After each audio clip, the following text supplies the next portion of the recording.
Hello, hello. Welcome to Bankroll Your Brains Thursdays. So listen, I'm out this week. I'm in pre-production for my live event. And so I wanted to share with you a special segment I did on Monday during my FPP Live segment. You're invited to join me every Monday. So listen in. It's a good one. And I'll see you next week for part 2, y'all. Hello, hello, hello. Happy Monday, y'all. Happy Faith, Purpose, Profit, what I like to call FPP Live, a time I connect with you every Monday, 7 p.m. EST, to connect all things faith with purpose and profit, and really to help you as you do two things: to start or grow your purpose-focused business, but ultimately to live as the highest and best version of who God created you to be. I see Renata's already gotten the party started, so come on in. Those of you that come and watch live, say hello, tell me where you're from. So listen, I am so excited to start a series with you tonight, a series that will be another 4-part series, just another 4-part series. So this series is called Cultivating Your Calling. Cultivating Your Calling. And so here's what I want you to know. You know, we just finished a 4-part series where I walked you through what I call my brain's framework, really so you can get clear on your purpose, your gift, the thing that God created you to do in this world. So it's one thing for you to know it. It's another thing for you to cultivate it. And you need both, right? So cultivate means to prepare, to foster the growth of, to improve by labor or study, according to Webster. And so, see, when you are born, God gives you DNA, distinct natural ability. So you got to get clear on what it is, who it's for, you know, all the stuff we talked about in the Brains Framework 4-part series. If you missed any of it, go back and watch the replay. But I want you to get this. Once you get clear on it, that's not enough. You've then got to cultivate it and grow it. One of my favorite examples of this is Miss Beyonce.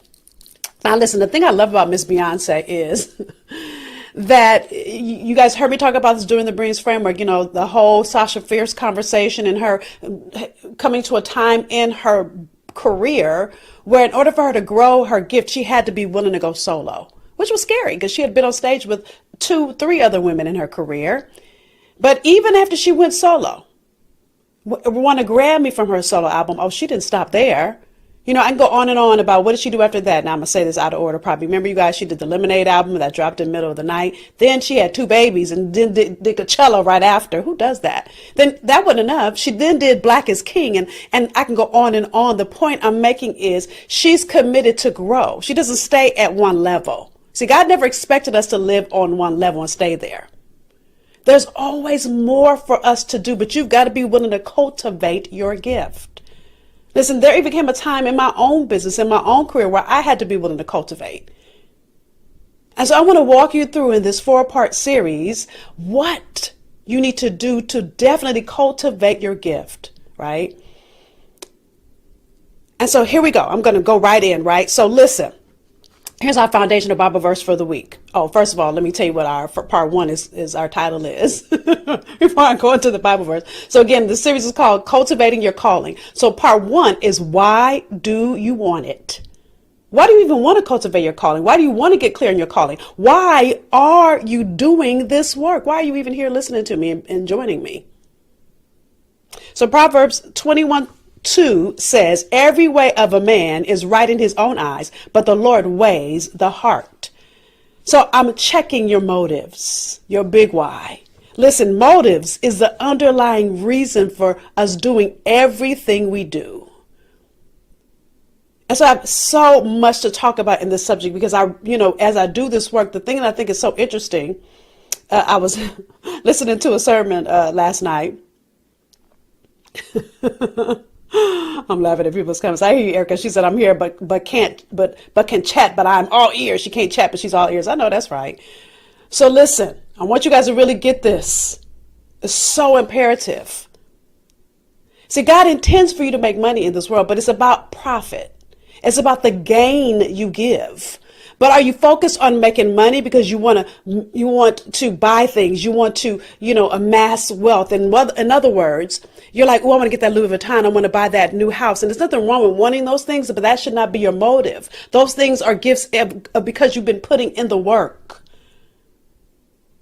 See, profit means gain. How are you gaining the people that need you? We talked about this last week. And so I want you to check your motive. Are you doing it to be seen? Are you doing it to get your name on lists, to have this perception, this approval from others? Are you doing it to glorify God? Because ultimately your motives are going to make a difference. Listen, God never says that the journey to live your purpose-focused life is going to be easy. But if you don't check your motive, when the times get tough, you're out. Oh, and it's going to get tough. Listen, I say this Bible verse all the time. My clients, those of you that are here, you know, you probably can say the Bible verse I'm getting ready to say. John 10:10 says, the enemy comes to steal, to kill, and to destroy. The second part is what we always remember, but I've come that you have life and have it more abundantly. This is Jesus talking, right? John 10:10. And listen, you know why the enemy comes to steal, kill, and destroy? Because when you do the thing that you were born to do in this world, the world gains. That's how we bring kingdom down to earth. That's why God gifted each of us. And yes, you are here on assignment. You too have a calling. So if you're going to grow it and you're going to gain for the kingdom, you got to check your motives, right? See, when you check your motives, there are 3 reasons this is so important. I have so much I'm going to give you guys tonight, so hopefully you have a pen. Number 1, it keeps you focused. Now, what I mean by that is I see so many highly skilled professionals that start businesses that start in this area, and then they think it's not working, so they move over here. And they start doing something altogether different. It's like, no, stop shifting. Like I remember I had a client that was a career coach, and all of a sudden she stopped being a career coach. She started coaching entrepreneurs. I'm like, wait a minute. Are you helping people in their career, or are you helping people start a business? 2 totally different things, by the way.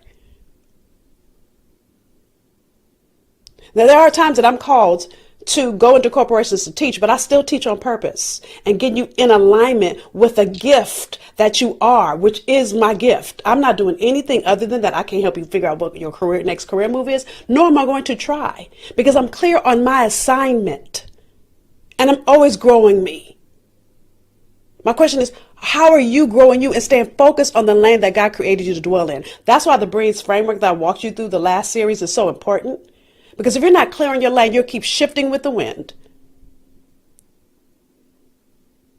And you can't reap where you don't sow. And if you keep sowing in different fields, nothing grows. So it keeps you focused. The second reason, it keeps you from shifting.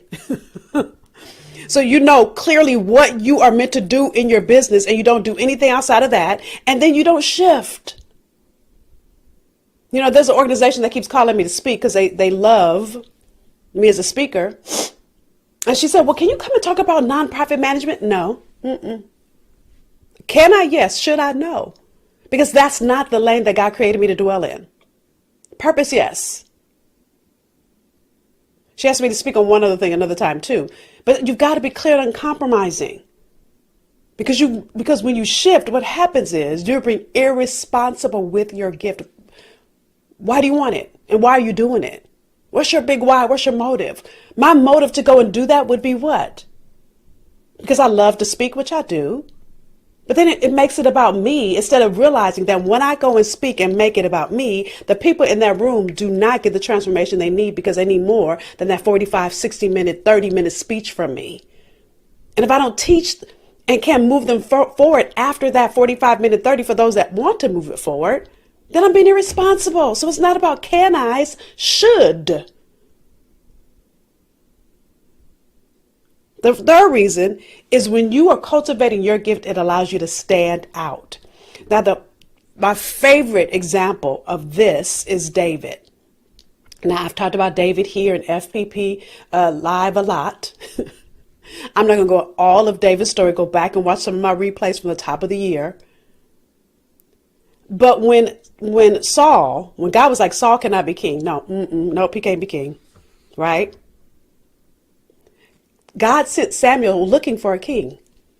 And he sent him to David's house. And when Samuel got to David's house, mind you, David has 7 brothers. David is the 8th child.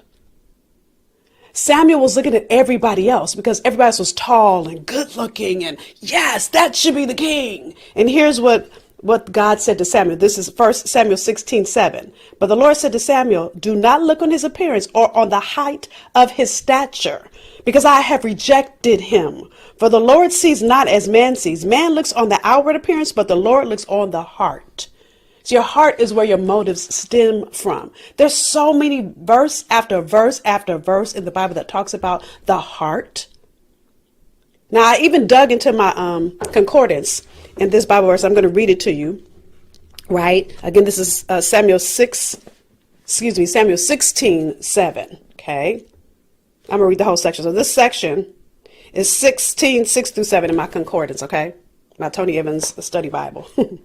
Okay, so it says, as soon as he looked at Jesse's sons, this is Samuel. Again, Samuel went to Jesse. Jesse is David's father because God sent him there. God said it's one of Jesse's sons. Okay, so as soon as he looked at Jesse's sons, Samuel began sizing them up. He may have recalled that when Saul was identified as king of Israel, he stood a head taller than anyone else. Remember, God said Saul isn't him, right? Isn't to be the king. It certainly seems Samuel had physical characteristics in mind when he just looked at Jesse's firstborn, Eliab, and said, certainly the Lord's anointed one is here. So he was looking at what he could see. How many of you guys look at what you can see? So if they look successful, look, they could be successful on paper, but they could be Facebook famous and broke. Or so many of you are so concerned with how many followers you have instead of how much transformation you make. God's not looking at what it appears like. Look, God's not even looking at your bank account. He's not looking at your resume. He's not looking at your bio. He's checking your heart. And listen, your heart is where your faith gets stirred up to. Come on, somebody. But as Samuel would find out, God's selection wasn't based on physical appearance or stature. People tend to see what is visible, but the Lord sees the heart. See, God knows your motives. He knows your big why. And so I want you to really check your why. See, it was David. God chose David because here's the thing that I absolutely love about David. I'm going to quote this. I heard this in a sermon. Listen, I get some of my greatest lessons in sermons, y'all. Can you learn to tend to the sheep with the king's anointing, but with the shepherd's responsibility? So that day, David got anointed to be king. But guess what? It wasn't time for him to go sit on his throne. He got sent back into the field to tend to the shepherds. Tell me that's not a lesson in motive of your why. I know for me, I've been doing this 28 years. Listen, for 17 years, I was broke and broken in my business, making no money. But I was clear on my why. I was clear that I'm called by God. It wasn't until I invested to cultivate it that made the difference. And it was when I started that, and let me tell you, I've been cultivating ever since. That was in 2011 when I hired my first coach. And my life has not been the same, has it? Because I'm clear that when you cultivate your gift, it makes a difference, but you got to know your why. Like, why are you doing it? Why do you want it? Why are you starting your business? Again, are you doing it because you want to be seen? Because you want to be famous? Because you want influence? Are you doing it because you want income? Now, let's be honest. I get that you want to eat. Yeah, we all need to eat. But the thing that I've learned, even in my own journey, listen, I remember in 2007 when I was getting ready to go get married. Now, I know I was going to tell this story, but I'm going to tell it now. Now, this is before I had my big epiphany in 2010 and met my coach a year later, and I started making money. I was making no money in my business.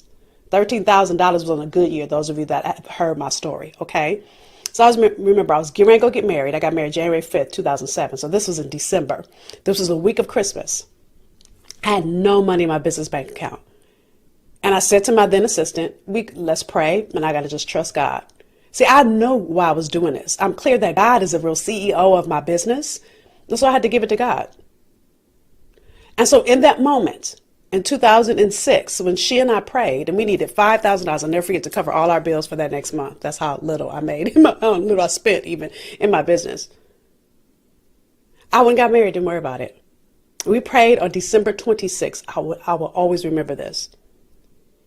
But I said, I'm not shutting the business down. I need $5,000 because I knew we have money coming in later in January. I needed $5,000 just to hold us until that point where I knew we had a bunch of different things coming in. And I said, I'm clear why I'm doing this. I have to trust God that he will supply. And I went and got married. We prayed. I left. I went and got married. Didn't worry about it. When I got home on whatever date I got home, I don't remember. Okay. Again, we prayed December 26th. So remember, back then I had a nonprofit and a for-profit. I no longer have a nonprofit. Okay. So when I got home, I had a check in the mail for $5,000 that came out of nowhere. So I looked at the person's name on the check. It was written to my nonprofit, which is where we needed the money, right? I looked at the person's name on the check and I was like, So I called. Well, first of all, I looked in our database to see if she's in our database. Nowhere. I emailed our board members. No board member knew who she was. I called the number on the check. I said, hi, may I speak to so-and-so? I'm not going to say people's names. And the person said, who is this? And I said, hi, my name is Nicole Roberts Jones. I had just become Jones. Nicole Roberts Jones. And she wrote a check and I wanted to thank her. And the person said, well, so-and-so, almost said her name, died on December 26th, y'all. She wrote the check the day she died. See, God does things in ways that there could be nobody else but God. I'm sharing that with you because I was clear on my why. And so there will be times when you will want to quit, when it won't be easy. The question is, why do you want it? Are you trying to be influential and you want to be seen? Are you doing it because you know that this is what you're called to do by God? Now, I know that I was having such a hard time because the enemy was trying to deter me. And the one thing I wasn't ever going to do is lose my calling. It took me a long time to learn that I needed to hire a coach. That's why I'm so passionate about holding a space for you all and making it economical for you.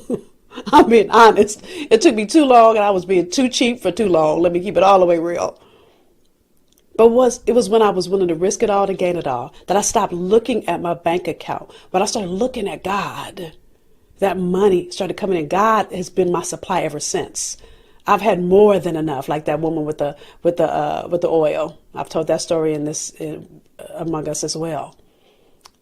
So as we start this conversation, and really looking at why do you want it, I want to ask you 7 questions to evaluate your why. And I really want you to see where you are. I want you to really evaluate your why. So here's the first question. If no one ever knows what you're doing, giving, serving, sacrificing, would you still do it? If no one else ever saw it or acknowledged it or knew your why, would you still do it? Because God knows your why. Second question, if there was no viable payoff, if you couldn't see any income coming, would you still do it? Now listen, I learned, to be honest with you, in my own journey of having a 6-figure business and growing by leaps, I'm working on my $1 million now, right? I'm not focused on money though. See, more money, more profit. More money, more purpose is what I should have said. More money, more purpose, more profit too. But see, the more money I make, the more purpose I give to the world because I can then gain for all those I serve. See, when I make more money, I can serve more people. So for me, it's not making more money as in, I want to have all this money in my bank account. And yeah, I want to do some things. I'm not going to lie to you. But my focus is on serving. And when I serve, the money comes. So if there's no viable payoff, would you do it? Would you joyfully take a lesser position if God asked you to, like David? Could you be anointed to be king and God gives you a vision of who you're meant to be, but it doesn't happen at that moment? Habakkuk 2:1. The first part, everybody knows the first part. Let me look it up real quick. Everybody knows the first part, of Habakkuk 2:1. Write the vision, make it plain on tablets, right? But I want to read the second part appropriately because we often overlook the second part of that series. Okay? So me looking it up quickly. Let's see how well I know my Bible. Oh, I turn right to Habakkuk. Come on, Lord. Maybe that's God, not me. Anyway, hold on. Let me go to 1. So this is 2:2. Write the vision, make it plain on tablets. We know that part, right? For the vision is yet for an appointed time. But at the end, it will speak and it will not lie. You know why I'm saying that? Because at the end, it will speak. In other words, you may not see it right now. It takes time to get to it. I think so many people quit before they get to it. So important, y'all. Though it tarries, wait for it. Actually, it's 2:2-3. Media, I said the wrong verse. Because look, though it tarries, wait for it. So the question is, are you willing to wait for it? Are you looking for instant overnight money? Listen, there's no such thing as hustle in the kingdom. Come on, somebody. There's no such thing as hustle in the kingdom. Will you work hard? Yes. But hustle has in its definition pimp and prostitute. Ain't nobody hustling God. So number 3, would you joyfully take a lesser position if God asked you to? So for me, many of you know my story of working in the entertainment industry. And literally, When God told me to leave to do this in 1993, I didn't know how I was going to make money doing this. But the one thing I was clear on, that God was calling me to do this new thing. And so, yes, I took a lesser position. But eventually what looked like it was less ended up being more. I make more now than I did in entertainment. But I couldn't see when I was making high five figures in my 20s how God could do more. I couldn't see it. Number 4, are you doing what you do for the praise of others? Are you looking for perception? Are you looking for others to highly regard you? You know, I always want God to be magnified. If you ever see me do anything, I'll say things like, thank God. I appreciate you and all praise to God. Right? And I'm not saying that because I'm trying to say a little term, but what I am trying to say is who I be is because I'm clear that I follow God's lead. But the question is, are you giving God his props? As we said back in the day, my age of myself, are you giving God his props for how he's created you? That he's lighting your path, that he's giving you insight and direction? Are you trying to take all the credit? Number 5, if others misunderstood or criticized your actions, would you stop? Woo, baby, let me tell you how many people talked about me for leaving entertainment. Shoot, I thought I was crazy for leaving entertainment too. and I'm clear. I see how God is using even my entertainment experience. I've been having full circle moments. Listen, I didn't know that Steve Harvey was to come, that I was going to have the opportunity to work with Steve Harvey. I didn't know that was coming when I quit. But God, the Bible verse says all things work together for the good. Not some things, not a few things, but all things. But God's not going to show you the middle. He might show you the end. That's the vision, though it tarry. Though it may not look like you think it's going to look. Why do you want it? See, it's the middle passage that people quit. Because it doesn't ever look like you think it's going to look in the middle. Or you're going to have to make some decisions that are uncomfortable. You're going to have to take some huge risks if you want to be a business. If you don't want to take risk and you don't want to be uncomfortable, then you do not need to be an entrepreneur.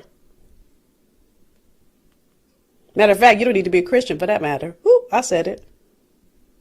Because there are times when being a Christian is uncomfortable. Because there are things that you have no business doing and no business saying or being around that you need to be willing to do what you need to do to glorify God. I remember when I used to work in comedy. And since a lot of you guys saw me on Fat Tuesdays, I get out myself on the documentary, right? And I remember I used to tell one of those comedians, listen, you have the filthy mouth and that ain't even who you are. You're doing something that you see somebody else do. So you'll never be the insight that shows the secret sauce that could be your funny. You'll never find it because you're busy trying to be somebody else's funny. And raunchy doesn't necessarily mean funny. If that's who you are, then great. But everybody isn't raunchy. Oh, I was not popular sometimes back when I worked in management with the comedians. Oh, I wasn't popular, but I was always kept it real. Because guess what? I'm a God representative everywhere I go. There are things I wouldn't say or do in those comedy clubs because that's not who I be. Listen, every day you wake up, there is a brand called you. And everywhere you go, you got to understand that goes with you. And I always wanted to make God proud. Now, am I perfect? No. Oh, I made some mistakes, trust and believe. There's some things I've done and said in the past that have not been the greatest. There'll probably be some things I do in the future that aren't the greatest. But what I am is a person that's one to follow my own sword to say, ooh, girl, my bad. I'm sorry, my mistake. So again, if others misunderstand you or criticize your actions, would you stop doing the thing you know you're called to do? Number 6, if the people you're serving never showed you gratitude. Look at Jesus. So many people back then talked about him, ridiculed him, but yet he died for us. Tell me that God doesn't make sacrifices for us. He sacrificed his first son. And you won't sacrifice a couple hours a week to work on your business, or you won't sacrifice your paycheck to invest and grow in your business. I'm not saying quit your job. Don't be stupid now, right? God never says that. God wants you to have wise faith, strategic faith. But you're going to have to listen, can I tell you, I took my fingernails off. I have not put them on since back in 2000 and I was in the 90s. Yeah, that was like in 1995 I took my nails off and they have not been back. I've been wearing my natural nails ever since. So I started saying, what expenses can I cut? That's when I started wearing my hair natural. I went back to the perm after I started making money, but then I went back to the natural. But I started thinking, how can I let go of things so I can stay true and spend my money on my business, on my purpose to grow in the kingdom? See, I was willing to pay for a coach over my perm. Come on, somebody. Oh, I still looked on brand, trust and believe. But you've got to really look at if no one ever shows you gratitude, if no one ever acknowledges you, would you continue to do what you do? And then number 7, do you judge your success or failure based on other people? This is a really hard lesson because sometimes what God is calling you to do, it may be different than anybody else out there. You know, even if I use Fat Tuesday for an example, I remember, and those of you that haven't seen the documentary, I'm outing myself, but I remember when Guy, and at the time I worked for on his management team, worked for his management company, and I remember Guy and we met each other on a show. We both worked in production on a TV show, and he and I became instant friends. We used to talk all the time, right? And then I moved. So funny, I never forget when I left that production company. I worked in casting at that production company, went to the management team, and he walked in the office. He's like, "What are you doing here?" And I'm like, "Oh, I work on this team now." He's like, "Oh my God, I'm a client here." We were all screaming because, you know, we've been friends, and Guy's like my brother from another mother. I'm sharing that with you because I remember when he wanted to do this thing, this comedy room, because people were not going to South Central LA anymore to see comedians. He was doing something outside of the norm. I remember the first few months when the Comedy Store gave us the smallest room at the Comedy Store, they didn't think we could fill it up. Shoot, we didn't think we could fill it up. And every week he had to look for talent before people even knew what this room was. So all of it was a risk. When I look at how much it grew, when I had to leave at some point because I was in grad school and I couldn't hang out late and get up early to go to class, right? But I look at how much it grew over time. It's because he took the risk in the beginning. It's because people talked about him and looked at him like he was crazy. And when you look at the Fat Tuesday documentary, I want you guys to get this, and I'm giving you your props, Guy. I'm so proud of you, is that he not only hung in there when the going got tough, but look at all the careers that got started because he was willing to risk it all to gain it all. You've got to understand that there are times when God's going to call you to do something that's outside of the norm, that's outside of what you might think is possible. But see, you're looking at what you can see. God is looking past what we all can see, right? So with that, I want to end with this, and as you guys know, this is part 1 of a 2-part series. I'll tell you about this, how you get the second part in a second, but listen. Matthew 6, 1 through 18, a little long, but this is good. Beware of practicing your righteousness before other people in order to be seen by them, for then you will have no reward from your Father who's in heaven. Thus, when you give to the needy, sound no trumpet before you, as hypocrites do in the synagogues and in the streets, that they may be praised by others. Truly I say to you, they have received their reward. But when you give to the needy, do not let your left hand know what your right hand is doing, so that your giving may be in secret. And your Father who sees in secret will reward you. And when you pray, you must not be like the hypocrites. I don't know why I can't say hypocrites tonight. For they love to stand and pray in the synagogues and at the street corners, that they may be seen by others. Truly I say to you, they have received their reward. In other words, God has so much more reward for us. But it takes you getting clear on your motive and looking at why you do it. Not for recognition from others, not to be seen, not because you're trying to make money. Listen, there's a difference between selling and serving. I talked about this last week. Are you doing this to serve? Now, of course, you got to make money because you got to live. Of course. But when you're doing something because you're trying to sell, instead of because you see that the person needs it, and then you make an invitation for purchase because you see how you are the answer to their need. Difference. So that's the first part of our conversation. The first part of our conversation, why do you want it?